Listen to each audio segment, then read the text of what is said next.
Federico, welcome, man. How are you doing? Hello, Carlos. Thank you for having me. Very well here. So, guys, we've been looking forward to having Federico here. Shout out to Pedro Anderson for organizing this. And he is the founder of Kleros. And you're effectively revolutionizing an industry that I think, I don't even know if I should call this an industry, a profession that I think it's long overdue for some innovation, which is law, which is dispute settlement. So would you like talking a bit about Kleros and what it is that you do before we start diving deeper into the workings of Kleros? Yeah, sure. So what Kleros does, Kleros is a pioneer project in a broader field or industry called decentralized justice that is about finding new dispute resolution mechanisms for a new type of economic disputes that happen in the world economy because of technology change, blockchain.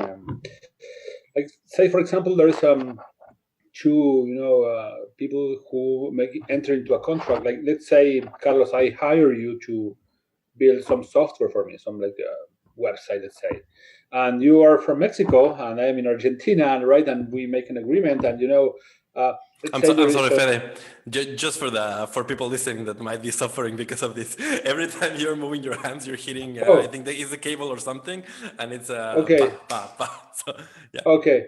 Is it okay So maybe now? just I don't know if you're hitting the table. I don't know if you're hitting the cable. Okay, I'm trying not to. Okay. Okay, perfect. That sounded good. Good.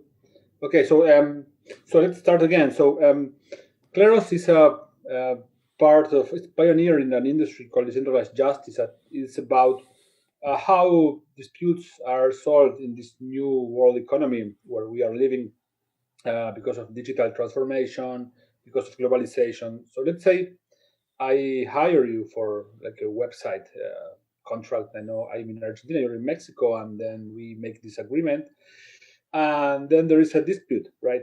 Because I claim that your job was of less quality of what I expected, right? I'm not going to go to Mexico like court to sue you, right, for $1,000, and because courts are not very good at solving disputes which are like cross jurisdictional. I'm not going to an arbitration expert because arbitration, as it exists in the world, can solve like cross jurisdictional disputes, but this is very expensive and it's not really worth it for like 1 million disputes under $1 million, more or less, right? So what happens with all of these smaller claims that start to be very common in a world where you have these contractors working from everywhere, software people investing in let's say crowdfunding initiatives through crypto assets and all that world. So you don't really have a good resolution system for that. And let's say now that when we make this agreement, then we use Kleros, and then we both agree that if there is a dispute in our contract, in your work you're supposed to do, then there's going to be like a tribunal made of experts, in this case in websites, and they're going to decide who is right. And so Kleros is this system, this protocol that will choose these people who are going to analyze the evidence, they're going to vote who's right, and they are like crowdsourced from the community. And this will bring an answer to a lot of different type of disputes that are becoming very, very common, and Kleros is a solution for them.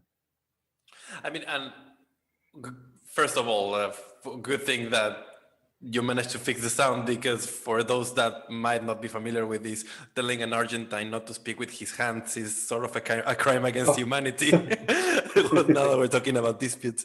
And I found very interesting, starting with the terminology that you use with your project, like justice as a service, truth as a service.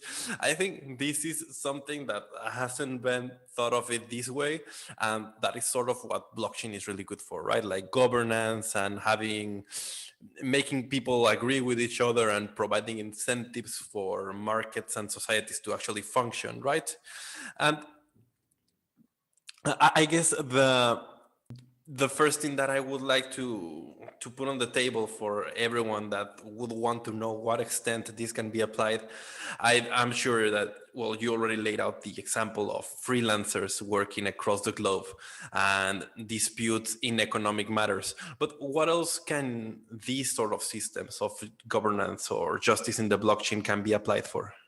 Well, Kleros is a generic solution, that's generic solution system that can be used for a number of different use cases. The most common type of use case is what we call like an escrow use case. Like you and I, we make this contract and the software development contract, and there is a jury of Kleros that's going to define who's right in case that this would happen.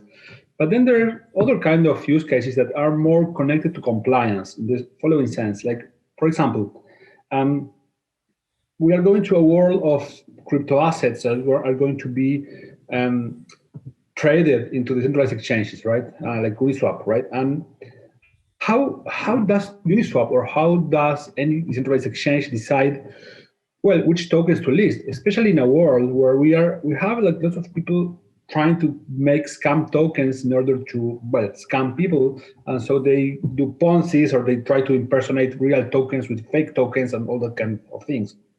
So how does a decentralized exchange vet the tokens that they want to list? Because they don't have or they should not have at least, a team that is going to decide who enters and who doesn't, because that wouldn't be decentralized. So Kleros can provide a service where the community can become like the juror of which tokens comply with the guidelines to be listed, right? So the exchange, the community of the exchange can vote, for example, a number of guidelines of what they consider that the token needs to comply in order to be acceptable to be listed and offered in that exchange. And then Kleros jurors will make sure that every token that is submitted for being listed complies with those guidelines. So Kleros also has this very important, I'd say, compliance function, and that's the second kind of big box of use cases of Kleros. And this can be used also, for example, for NFTs. Which an NFT should be, displayed into a NFT exchange, a marketplace, for example.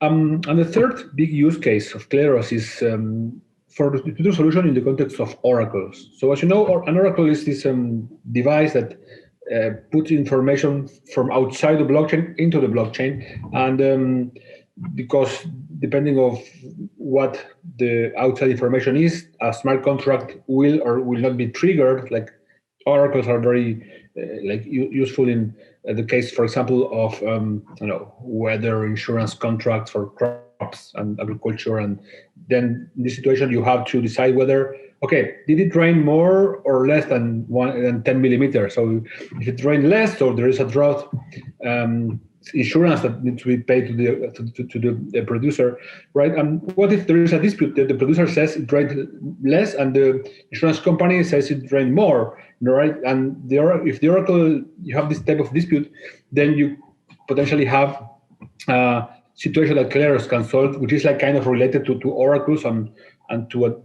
dispute connected to what happened in the real world that should have consequences on chain. So these are the big, use cases of Kleros. So even if the one people know more about is the escrow type of Alice and Bob website dispute, it's a more generic tool that can be used for a number of different situations. Yeah. So, and for people that may not have used the website, Kleros website right now, what this looks like is that you go into the website, then there are disputes open, and within the dispute, the party or the evidence is laid out for you, right? If you're a juror, if you are to participate in solving a dispute, and you see the evidence, and then you see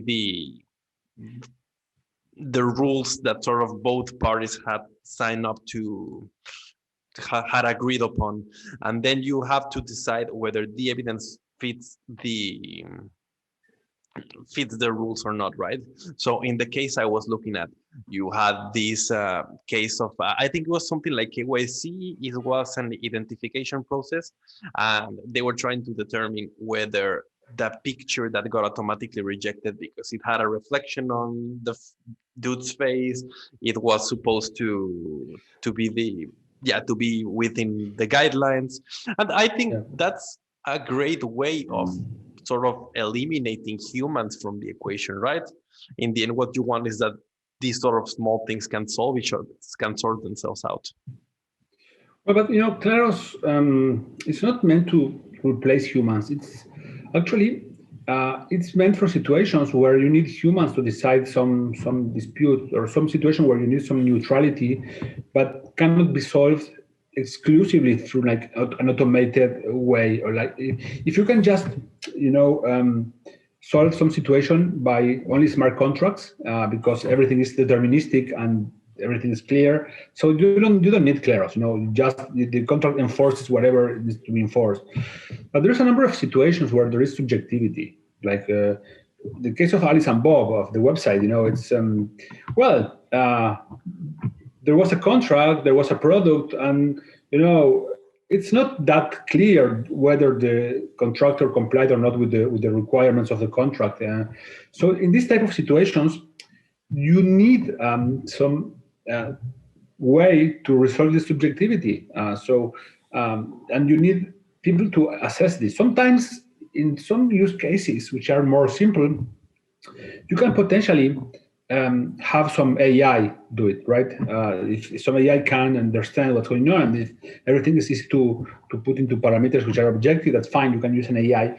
But a lot of other situations, require some human assessment, right? For example, the case you mentioned it was a case coming from an app we built and we launched last month called Proof of Humanity, and it's meant to curate. It's a compliance use case like the one about tokens I mentioned before, but for humans. So it's a list of humans where there is a number of guidelines of what who should be accepted into this list, right? So you have to be accepted only if you can show an Ethereum address in your screen, and you can have to say a little sentence, and also if you're not duplicate, because everyone in this list. So the purpose of the list is to create a non-civil list where no user will be duplicate, right? So and the community is going to run this verification mechanism to see if when you make a submission, it complies with these rules. And in the case you saw, well, there was a profile that someone claimed that didn't comply, right? And so it was a good example of how Kleros can work for compliance and verification mechanisms. Right. When I say that your explanation was great, and I didn't want to interrupt on that, but yeah, what I meant by removing humans from the equation was more in the way of removing the need for companies to directly hire their own humans to deal with this. Because part of what Kleros is great for is that I can be a 12-year-old kid in the bus on my way to school and be helping solve these issues and earning money from it on my phone if I have a stake on the system, right? So would you like to explain how the staking on the system works?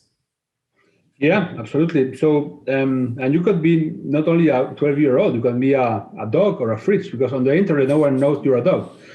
So the thing is that in order That's to... the secret here. We're all secretly dogs. The Kleros is a very carefully constructed mechanism designed in order to make sure that these jewelers who are going to, solve disputes or, vet tokens or curate humans in the list are going to do a honest job, and that they are going to not conduct any attacks. Like, what type of attacks could be conducted by jewelers? Like, a very obvious kind of attack is like taking bribes by one of the parties, or another kind of attack is like just voting randomly. The lazy strategy is, okay, I'm not going to even look at the dispute. I'm going just to vote randomly A, B, and and collecting fees for arbitration, right? So how does Kleros prevent this from happening? So if you want to become a juror in Kleros, you need to first buy a token. It's called PNK. Name comes from Pinakion. It's the ancient ID that ancient Athenians had for being selected as juror for trials. And so this is like a lottery Smart. ticket. Smart one. I didn't know that one. These are like a lottery ticket that gives you the right to be drawn as a juror in cases in Kleros. So Kleros is made by different courts. There are courts for e-commerce, insurance, well, etc. And you are going to stake into a court where you want to work. And so you have this token, you deposit this token into the court of websites, let's say, and then Kleros is going to randomly select a number of jurors from all of those who stake the tokens, and then let's say Kleros picks 3 jurors, right? The token that these jurors staked in order to be drawn, it stays locked into the court, into Kleros, until the case is finished, it's unsolved, right? So now you have 3 jurors, and they have to decide whether Alice is right or Bob is right. And the way Kleros works is that each of them will vote independently, and in order to make money, they need to try to vote the same as the majority will vote. So when you're a juror, you have to, okay, I have this website, I have this contract, so who is right in this situation, right? And you have to, okay, what are the other jurors going to think? And you need to try to reach the same decision as them, which is the consensus, right? And this is based on a concept by Thomas Schelling, a game theory expert, called Schelling points. It's about like how people coordinate when they are under this incentive. Okay, if you behave like the others and you reach the same outcome, then you are rewarded, and if you reach a different one, you are penalized. So I have to look at the evidence and try to vote like the rest. And if I vote like the rest, I recover my token that I deposited, and then I get some arbitration fee that comes from the losing party. But what happens if I vote differently, right? If I vote differently, then I don't get arbitration fee, and the token I staked goes to the other jurors who voted in the majority way, right? So this creates for each of the jurors the incentive of, well, honestly trying to analyze the evidence and try to vote honestly, because if they just vote randomly, they are going to probably be wrong. Maybe sometimes you may be lucky and you just vote like the majority because of random luck. But then if you keep playing this game, then you are more likely to be wrong than right. So, and then you stake the token, you lose it, you stake the token, you lose it. So, and then over time you start like losing your money, your tokens, and you exit the system because you run out of tokens. If you make an honest job of, you look at the evidence and you vote honestly, you are more likely to be right than wrong. And so maybe sometimes you will be wrong because, there's subjectivity and interpretations, and maybe your idea of what was fair in this situation was not the same as the rest.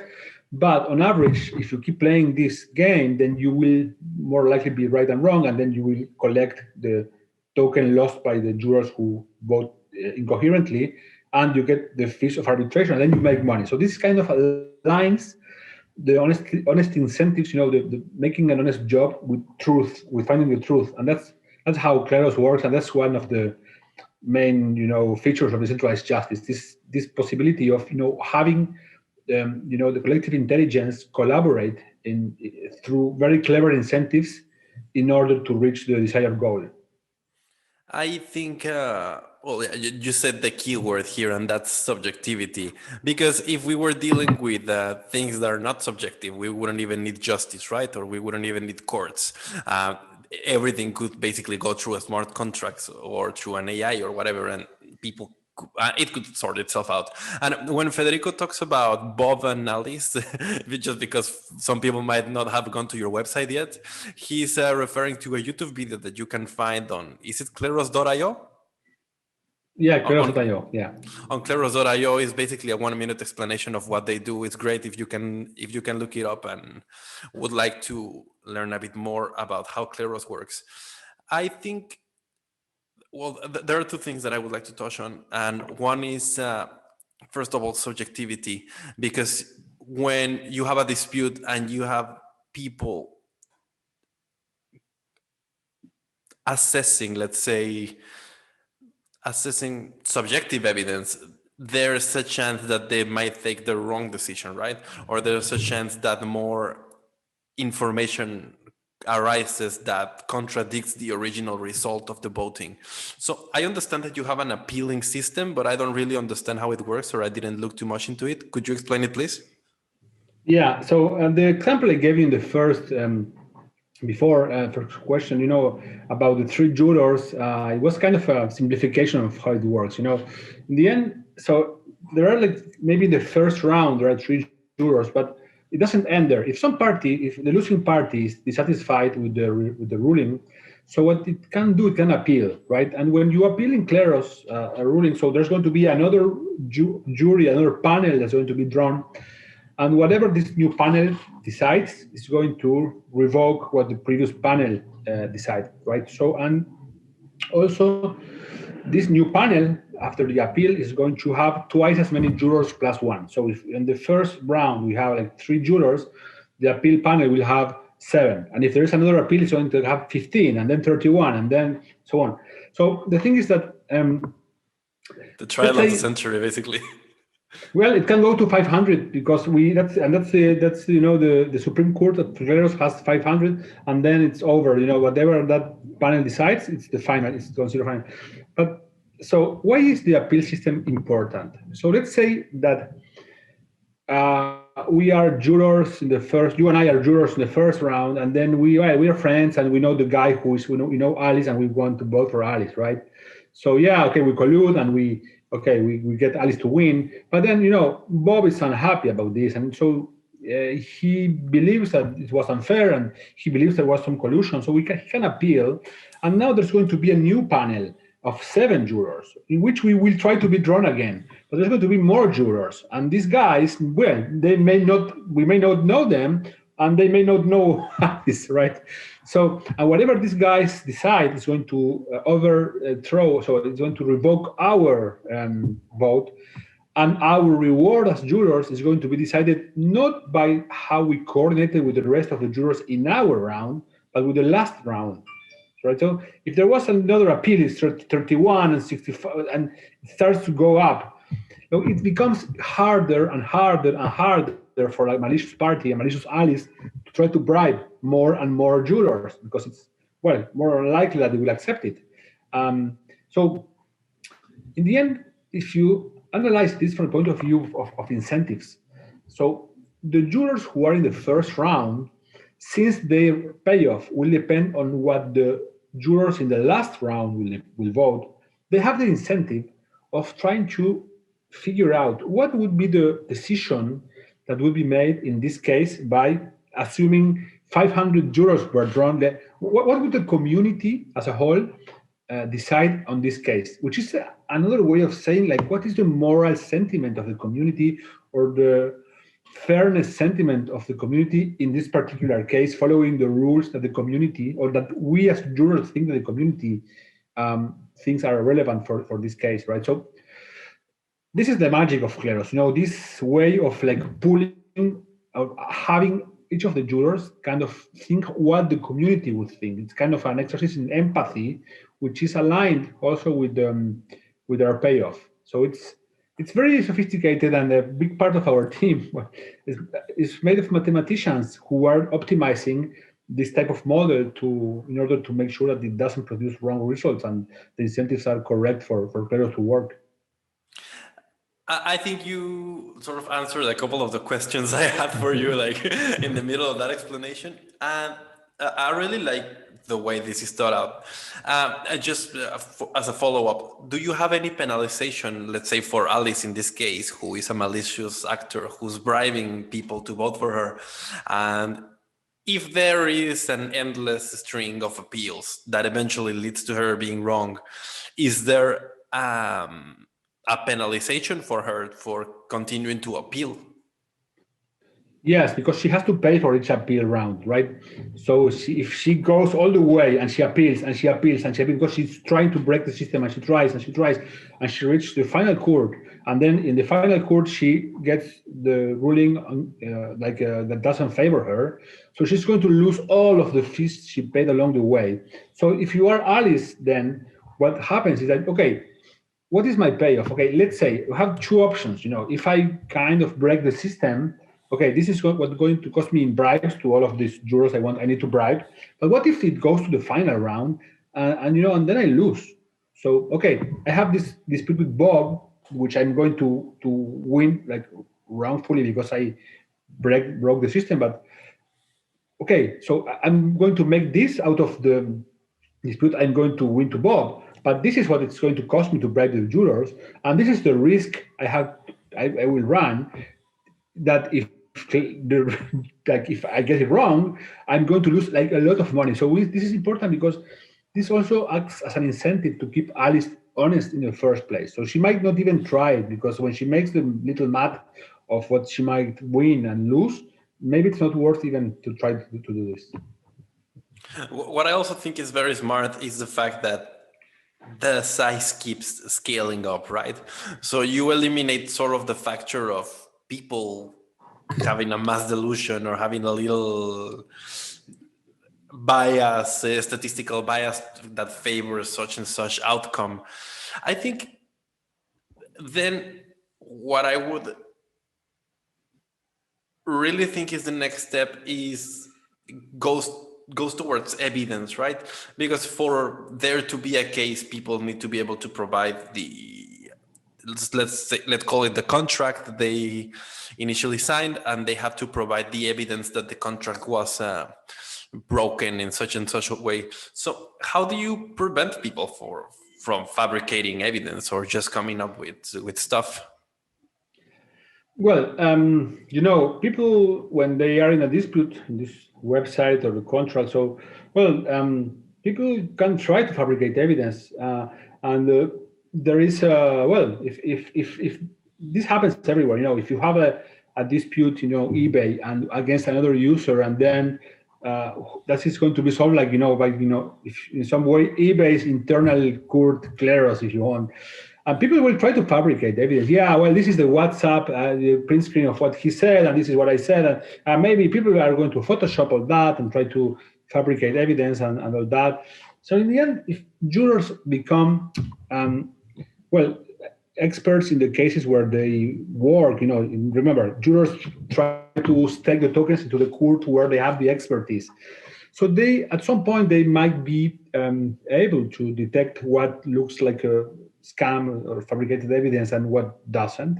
So there is this expertise of jurors in order to detect, fake evidence, which is also the kind of expertise that, well, a judge in the traditional court system will develop, trying to see, well, no, this guy is lying to me and this thing is presenting, yeah. So there, all of this, expert witness type of expertise that have that in the traditional systems, there's people who make their living out being expert witnesses in court cases. So like jurors in Kleros are going to be like expert witnesses also in this case, and they're going to try to see what evidence is fake and which is not.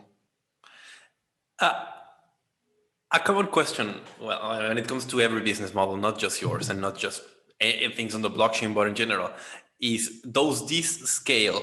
And I think with Kleros and with these systems, it's not a matter of whether it scales, it's a matter of when it goes decentralized and when we finish the process of bringing it decentralized. Because I know that these big companies, such as the one you mentioned, eBay or Alibaba, they already employ thousands of people to do this kind of arbitration, right? Yeah, well, eBay has like 60 million disputes per year. Then they have a huge team doing this. Lots of them also they outsource, their resolution in some cases. For example, Facebook. Facebook also runs a dispute resolution system. Like content moderation is a type of dispute resolution. Let's say I'm like I flag a comment you made on my profile because I think it's some kind of disgusting, unsavory comment. And like, well, now you claim that your comment was perfectly fine. I say, no, I'm offended. Okay, you now Facebook, you just solve this, right? You have your jurors, your content moderators, as they call them, solve the situation. And Facebook, a big part of what they do is like they outsource, they hire like a big like centers or contact centers in I think it was in Kansas or some place in the US, and they have lots of people analyzing comments and deciding if they break or not the rules. So for these companies, a big part of what they do is this solving disputes between users, because these are communities in the end, and there are lots of situations that they, but this is not what they want to do for, like, this is not their business. Their business is like just having more people interact with their content in Facebook, or buying and selling more stuff in eBay. They don't want to be solving disputes between users. That's not what they want to do. So they could potentially like outsource this resolution system to some other provider, which could Kleros be one of those, of course. And also there is another situation here.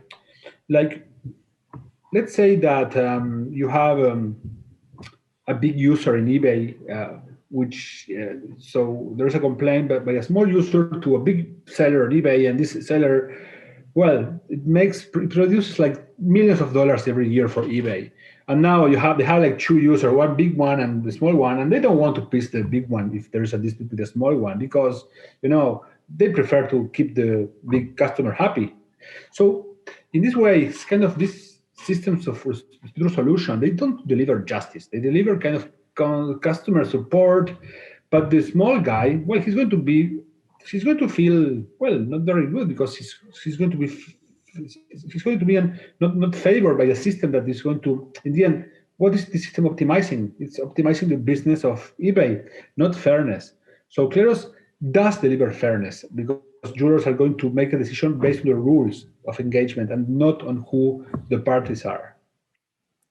And that is the breaking point between centralized and decentralized solutions, right? Like, in the end, people that are pro decentralization, and as things become more decentralized, they're going to flock towards the alternative that has the decentralized dispute solving. And you mentioned one very interesting thing, decentralized social media, because that's always been the question with decentralized social media, right?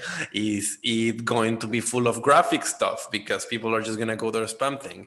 Is it going to be people advertising illicit businesses? So are there any attempts, or is there any work being done to implement these solutions to help moderate decentralized social media? Definitely. At the moment, the main problem with this use case is that still, the gas costs are very high in Ethereum, and this is a very like high volume and low value claims. Facebook pays like 10 cents per moderation event, something like that. So, as you imagine, Ethereum is not nowhere near producing this type of efficiency, but it's just time. It's only a matter of time until it scales. And it's not only about the kind of hate speech and that kind of moderation. It's also, and this in a world where you have more NFTs and you have like people starting to monetize what they publish online, instead of having Facebook or big tech platforms keep everything. Okay, I'm starting to go to monetize whatever content I produce, and that creates engagement, and then I might receive a micropayment from the buyers of advertising, which I generate through my content. But let's say now that I publish this thing, and then you come and you publish another post. You copy paste my post basically, and you like change a few words so it doesn't look like you did that. And then now I see you are starting to make some money, which with content that I produced. So, and now I have a claim against you, which, like in the traditional world, was dealt with by the copyright law, right? So I say, look, this is my intellectual property, and you are breaching this. So I go to a lawyer and all that. In the online centralized world, the solution is YouTube, for example, they have this content ID algorithm, and they will try to check which videos are duplicates. And so this is automated, and then in cases that are more edge cases, there is a jury that's going to decide whether there is plagiarism or not. And this is a situation of where you need fairness, because you can claim, look, of course I'm reusing some of Federico's content, but this is a fair use, because I'm not taking copy and pasting. I'm producing something that is original based on what he produced. So how do you decide this with like algorithm? This is a very human thing to do, because deciding about art and what is copied and what is not copied, and where are the limits between fair use and not fair use. So it requires very specialized knowledge about these type of things. And And that's a really, really important use case for Kleros in the future when gas costs go a bit lower, and also when and also when the platforms of the centralized social media become larger as well. The other day I was looking at this story of this dude. He's because people try to profit from streaming football games, right? Illegally or on Twitch or Yeah. whatever. So I'm guilty of consuming a lot of that. So you go and but it's hard, right? Because these systems are getting very good to detect who's streaming stuff that they shouldn't be streaming. And this guy made thousands of dollars because he just added a couple of filters to make it look like he was playing FIFA on his PlayStation Yeah. and he's live streaming the proper event, and the systems couldn't detect it. So this is one case of such intellectual property. No, it's an arbitrage. On the one hand, you have like people trying to game the system, and then you have the system trying to not being gamed, and people, engineers trying to improve the detection algorithms, and people trying to, improve their cheating algorithms, if you want. And then, but in the end, at some point, some decision must be done. And in many cases, you need a human to make this decision, because to analyze this new layer of FIFA, an algorithm is not going to do it, right? So that's the kind of use cases where Kleros is very good at. And you're never gonna finish. I mean, there's always going to be people trying to game the system. So I think it's better, like you say, to try to improve the system rather to improve the way you play the game. And I'm very curious, man, how do you deal with Ethereum fees being $200 per transaction for such a thing? Well, we are building, parts of Kleros on XDAI and other, we have a scalability roadmap of building, Kleros on our rollups, and of course, in the long term, we expect Ethereum 2.0 to happen and scale and being able to handle really low cost transactions. Well, and in the very short term, it has affected a bit, the use of Kleros, because it messed a bit with the incentives. If you have to pay, $100 fee to submit a vote, then it doesn't make too much sense to solve a dispute over $500, right? So yeah, it's a problem, but it's a problem that affects everyone in crypto, and that's why we are all expecting Ethereum 2.0 to work sooner rather than later. And also we have these layer 2 solutions. So yeah, it's a problem now, but it's not a problem that we see as fundamental in the future. I think I have never not had a guest that isn't talking about how Ethereum costs are ruining their lives. I mean, this is like the main problem in the space right now. And you see Ethereum shooting up, and you would think it's mostly in the hope for Ethereum 2.0 to come to fruition and to effectively lower the costs. I've been meaning to ask this to someone. Do you see any way Ethereum 2.0 could turn out wrong? I hope not. We all hope not.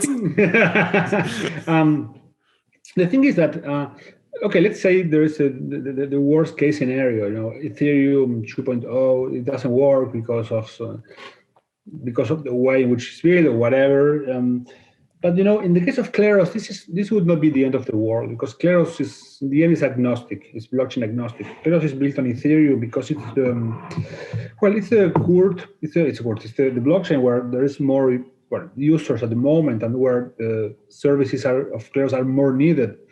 If Ethereum 2.0 starts to show that it cannot deliver the promises it made, and we will start seeing different protocols migrating to other chains. One of them is obviously going to be Binance chain.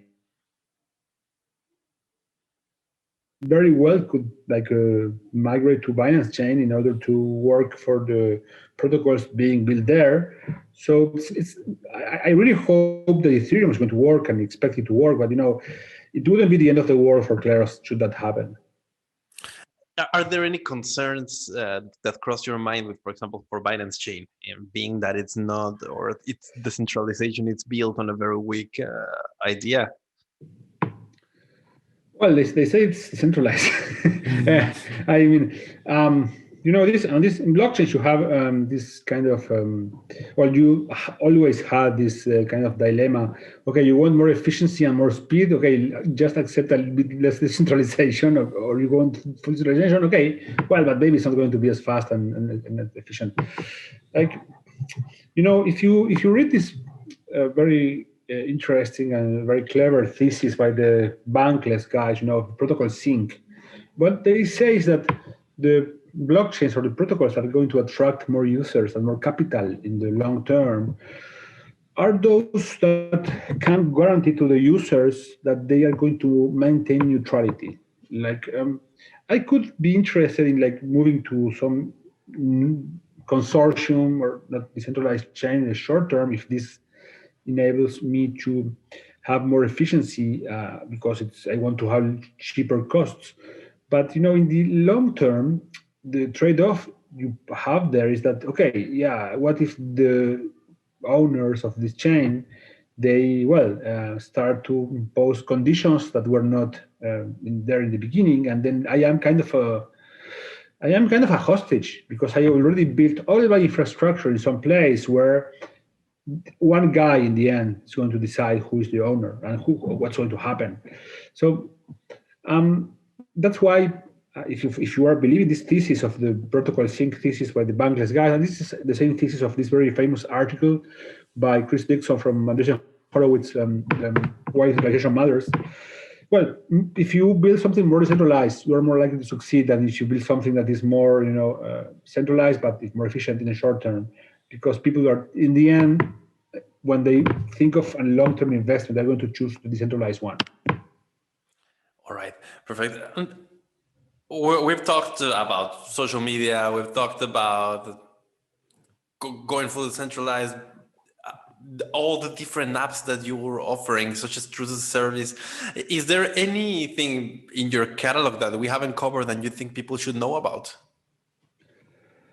I think we covered a lot. I think we covered different aspects. I think that this is a very new world with the different decentralized interactions, and this kind of Kleros is a very important piece of infrastructure that's going to enable lots of these new ways of doing things, of doing commerce and doing information exchanges, of doing videos or whatever.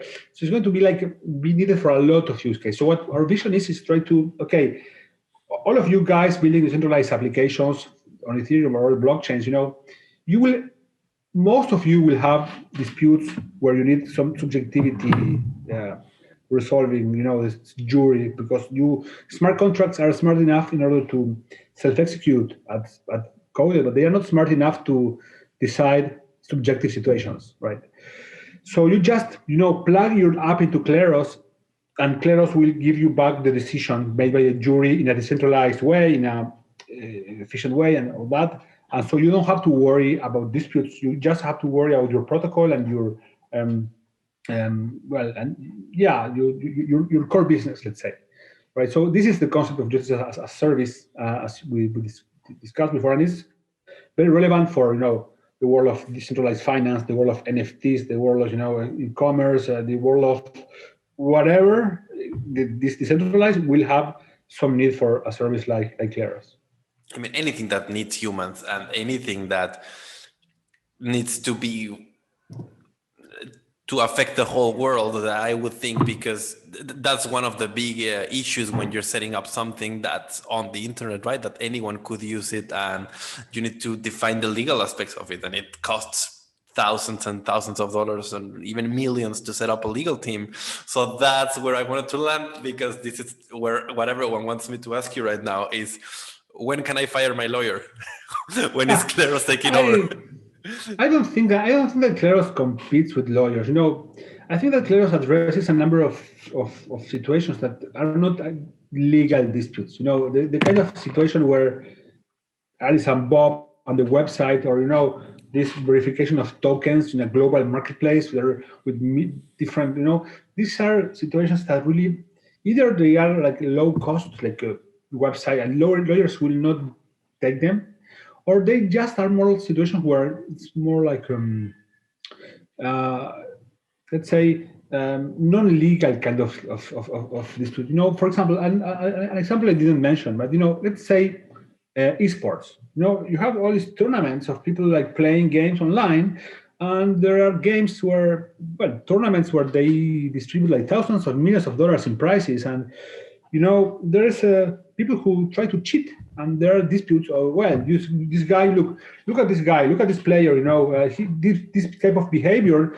Seems to indicate that this guy is it's running some code that is cheating, and he moves in a way that shouldn't be. Okay, so how do you solve this? Like, how do you solve this from the point of view of traditional courts or arbitration? Are you going to go to your lawyer and you have like this esports game, with players from like 40 countries, and where do you want to go to court, right? In which country? So it's very hard, and so these type of situations show us that a number of disputes, a growing number of disputes, are native to the internet, and that the world as we know it, and the traditional legal world, was never intended to solve these type of things. It's impossible. No one thought in the 18th century, when like what we know now as lawyers started, like that they would have to solve kind of esports or social media or video, like situations of people who live thousands of miles across the world. So Kleros does not need to replace lawyers to have a huge impact on how the economic world will transform our lives in the future. Right, but do you see any possible situation in which I'm just trying to drag you into? I'm just trying to drag you into. Yeah, like, but it's like only going to be in situations that are kind of limit between the world of lawyers and the world of not lawyers, like consumer disputes, right? So you have lawyers who have like small consumer disputes between the user and the telephone company or the utilities company, or so this type of lawyer who handles these little small cases. So this is a kind of situation where Kleros could eventually replace that, but this is not just Kleros, because I mean at that specific segment, you kind of have other solutions from online dispute solutions. For example, like more traditional mediation tools, more traditional AI tools. So Kleros is just one of the options that can like take the lunch of that type of lawyer. But then, of course, Kleros is not going to replace criminal lawyers. It's not going to replace, big commercial lawyers, for over millions of dollars. I don't think that as likely in the short term, at least. And then I would be more happy, if Kleros succeeded. Not that people ask me this a lot. Hey, can you imagine having a $1 billion dispute handled by Kleros? Well, potentially that could happen, but I would be more happy if Kleros would be able to solve, these $5 disputes, $10 disputes, right? That they don't get solved now. If Kleros can be efficient enough in order to solve that kind of very, very, very small claims, well, then that is world changing, because there was never in the history of the world a mechanism that is able to solve that type of situations. And if Kleros achieves that, it's going to really change the world forever. Right, because you would think a 1 billion dispute would make the news. 1 billion dispute being solved on an internet court would be on TV. But what we really need in the world is to be able to solve these tiny things that don't get solved. I prefer Kleros solving 1 billion disputes than one dispute for $1 billion. That's a great way to put it, man. And you collaborate with a union that has been on this podcast before. We had Michael Beck here. Great episode for anyone wanted to listen to that one. Will you collaborate as well with Uniswap? What else is in the works? So Uniswap, as I mentioned before, there is this compliance use case of Kleros, and this compliance use case, so it's about vetting which tokens are acceptable to be listed in a decentralized exchange. So Uniswap has a number of lists that users can select. Okay, I want to Uniswap, and then I can choose a number of the list I want to see of tokens, and then one of those lists is Kleros curated list. So That's how Kleros helps Uniswap keep their system clean out of scam tokens. So that's a very cool collaboration. Another very cool collaboration we're having now is with the Maker Foundation of the Maker DAO community and the DAI crypto. So one of the main goals of the Maker community in the years to come is, okay, how do they onboard more assets as collateral, right? Because now the DAI is backed by ETH and BAT, right? But if you want to have more tokens, issued, then you need to have more collateral there, and also some collateral that is not, cryptocurrency collateral, because all this moves the same direction and it's not good for stability. So one of the holy grails, I think, here is how do you start using real world collaterals? Like, can I put some piece of real estate as collateral for the DAI, right? Well, that would be very cool, right? Because if I can start putting real world collaterals in DAI, so that's going to enable the use of DAI a lot and the issuance of DAI a lot. But okay, but what are the risks here? Because let's say you accept some real estate, and last week they accepted the first time the real estate in the DAI as collateral. But what if, okay, I put this as a collateral and we accept this, but then there is a liquidation, and how do you liquidate a real estate? It's not that you're going to just sell it online and then put it, and get the collateral. So you have to go to court, and you have to go to X, Y, Z, and there's a procedure. So, what type of collateral of the real world should you accept as DAI collateral? What type of real estate? Like, in which country, in which state in the US, or in which jurisdiction? So all this process of curating what type of collateral to accept and which not. So this is research that we are doing, because we think that we're doing this with the Maker Foundation, and we think that if we succeed in to find some, Kleros-based method where users themselves, members of the MakerDAO community, can decide what assets to accept as collateral. So this is going to be decentralized, because the community itself is going to decide what to accept, and so you don't have an internal team. And that's the only way to do it, because there will be so many millions of different type of possibilities of collateral that it's impossible to do with that small due diligence team. I'm very excited about that, and this collaboration that we are doing with Maker in research. And they have more things, but I don't want to say everything now, because follow us on the social media and you will be updated with everything we are up to. Maker is one of those projects that suffers from not being sexy enough, right? Because they do great work, they do so much to advance the industry, but somehow they never catch the eye of a Uniswap or a MetaMask that everyone seems to immediately fall in love with. Well, I don't know. Maker, I don't know what is the metric by which you measure the success of a project. Is it because of the coolness factor? Because you have lots of very cool projects that, well, maybe they're not going to be sustainable. I think that Maker is like not the sexiest thing, but it is a currency project. They're building a coin, and I don't know if they need to be sexy. They have a great team, they have a great community, they have great governance mechanism, and what is going to be like the key to the success of DAI and of Maker in the long term? Is it going to be a coolness factor, or is it going to be like developing the right tools for the DAI to be adopted more in the future, because it's stable, because it has the right type of collateral, and this brings more people that want to collateralize DAI? I'm fine with that, and people also tell us, people tell us at Kleros, you guys you don't do enough marketing because you're not shilling the coin.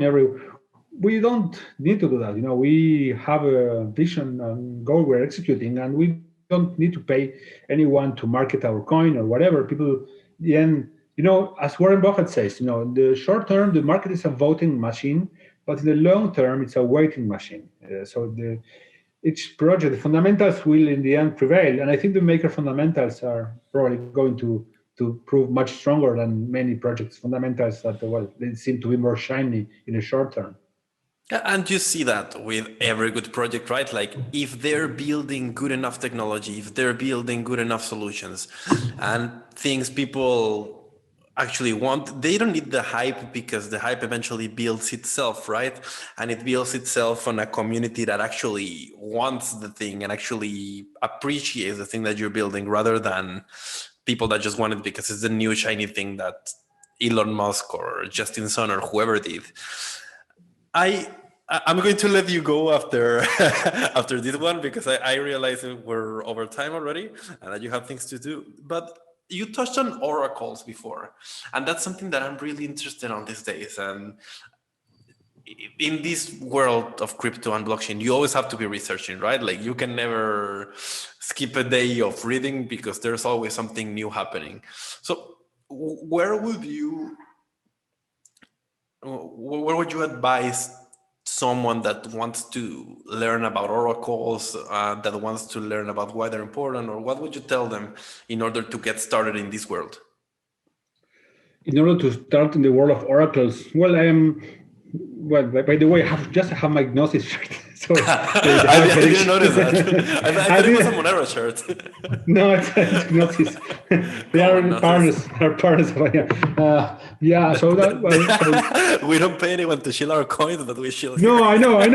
I shield other people's. Yeah. No, we are partners, and we know them for a long time. So yeah, they were kind enough to give me this shirt. Oracles. Well, oracles. I'd say that the best way for one to learn about something in the crypto world is like what are the main projects building what you want to build, and well, oracles, you have like Chainlink, of course, and then you have AP3. So read those papers and then try to understand very well how they work. Try to understand how the token economics work and why the token is needed, and then that's the first step. I think that you learn this about you learn things by reading papers a lot and learning how the economics work. And then if you want to build a really good oracle solution, try to join these communities. Try to it depends what you want to do. If you want to make better oracles for the world, maybe you want to join the AP3 community and contribute there, and then you will have ways in order to contribute to this project, and then you are part of the community, and then you can become whatever needs to be done at that community, and that's the same for everything, especially in decentralized ecosystems in the crypto world. This is all about community, and lots of people who are part of the team now. In Kleros, they were part of the community first, and but so that I'm not a huge expert in oracles. I'm not going to tell you, you have to do this, and this. But what I can tell you is where to find the answers, and this is right in the white papers and in the communities of the projects that are already working on oracles. And just to add to that, you can always see which communities are passionate and which ones are fabricated, right? Like it just sparks on you. It just changes on your face who is legit and who's into the project and who isn't. Yeah. Thank you very much, man. Is there anything else you'd like to close on? Where can people learn more about yourself, about Kleros? Where can they sign up? Well, the best way to learn more about Kleros is go to kleros.io. Join the community on Telegram. We have in Spanish, we have in English, in French. We have many of them. We follow Kleros on Twitter as Kleros.io. Come say hi to the group and be part of this. And if you are interested in all things that I just mentioned, how this blockchain movement is affecting the legal world and the dispute solution in the context of the new economy and digital, transactions, this is what we're doing. I think we're building some very cool and very important piece of technology for the world that is coming. And maybe if it's not the shiniest thing in the short term, it's certainly one of the most impactful in the long term. So, thank you very much for having me, Carlos. And maybe we can do another one in Spanish when time comes. That one is coming. We have a lot of guests that speak Spanish. I really want to do this one. People, stay tuned. Comment if you would like to, if you would like us to do that. If there are any more people in Spanish-speaking countries listening to this, let yourself be known in the comments. Say hi. We always reply to everything, basically. So, anything else you'd like to add, Fede? That's it for me. Thank you for having me. Thank you very much for everyone listening. Bye bye.